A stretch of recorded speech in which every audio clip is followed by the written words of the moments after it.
Honorable Chairperson of the Board of Governors, Honorable President of the Africa Development Bank Group, Honorable Governors, distinguished delegates, ladies and gentlemen, Honorable Chairperson, at the outset and on behalf of the Government of the United Republic of Tanzania, I would wish to extend our most sincere condolences to the government and the people of the Republic of Kenya and express our sympathies and deep sorrow to the family and friends of those who have been tragically affected by recently El Nino flood. They are all in our thoughts and prayers.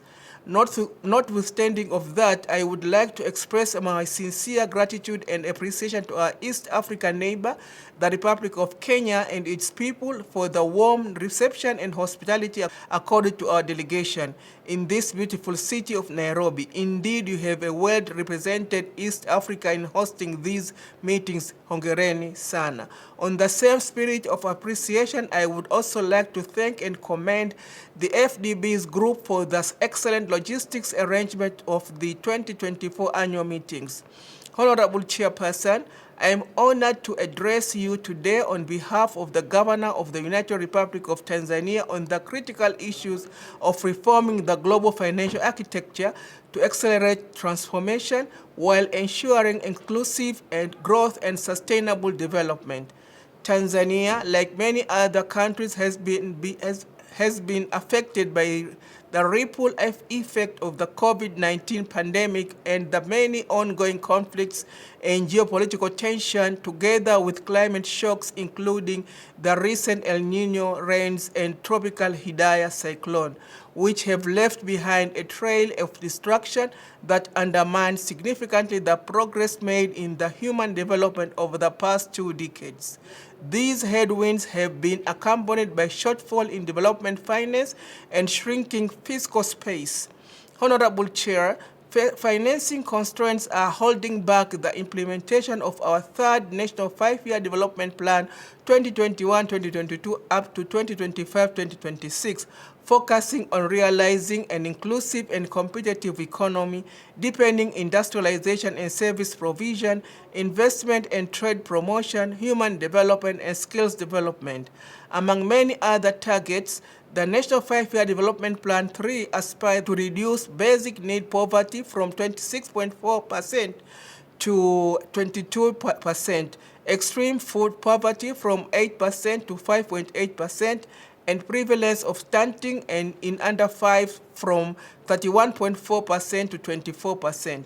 These targets are critical to the country's attainment of Sustainable Development Goals (SDGs), now seriously jeopardized by funding shortfalls.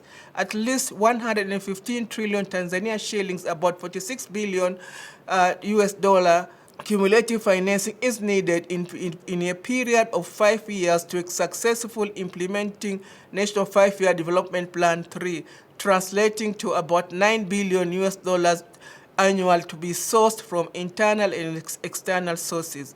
Securing external financing has been difficult because of volatilities in the international financial markets and limited resources from international financial institutions. Honorable Chair, considering the above realities, Tanzania would significantly benefit from reform to the global financial architecture aimed at increasing access to concessional, low-cost, and long-term development and climate financing. In view of Tanzania's most pressing development financing needs, the key focus to make international finance more stable and international markets more accessible and less volatile. There is urgent need to recalibrate the existing multilateral approaches to financial governance, including the principle of managing sovereign debt, financing the green transition, and costs of the climate crisis and crisis resolution mechanism to address the new realities of global political economy.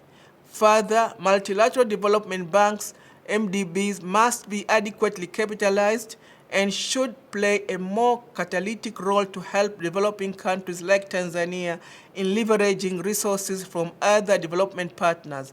The International Monetary Fund should consider delinking access to resources from quotas and instead use income and vulnerabilities to determine access.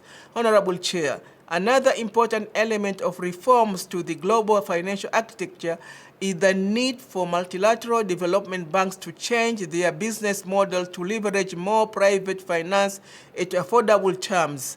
Additionally, the MDBs need to be simplified, their operational processes and procedures to be able to respond to the financing needs to the developing countries like Tanzania much faster. The credit rating of developing countries need to be based on economic fundamentals. Borrowing costs are high. Countries are spending more on interest payment than on eradicating poverty. It is time to initiate a reform that addresses the structural deficiencies in existing credit rating agencies and the inclusion of developmental, social, and environmental indicators in the ratings. Furthermore, there is need for international financial institutions to reform voting rights and decision-making rules to make them more democratic. Governance reform for these institutions need to boost the voice and representation of developing countries on board and improve institutional transparencies.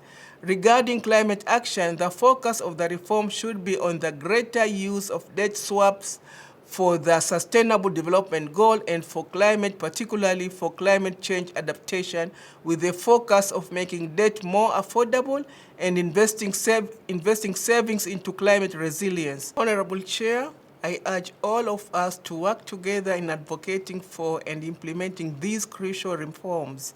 By doing so, we can create a more inclusive and resilient global financial system that supports sustainable development and ensures that no one is left behind.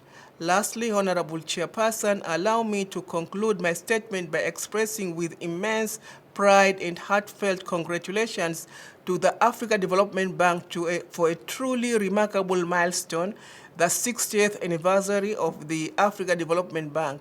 6 decades of unwavering commitment, visionary leadership, and transformative impact on the Africa continent. This is a momentous occasion that deserves our highest praise and deepest appreciations. Congratulations to the Africa Development Bank on this historic 60th anniversary. May the next 60 years be filled with even more milestones, successes, and transformative impact. Honorable Chairperson and Honorable Governors, I thank you very much for your kind attention.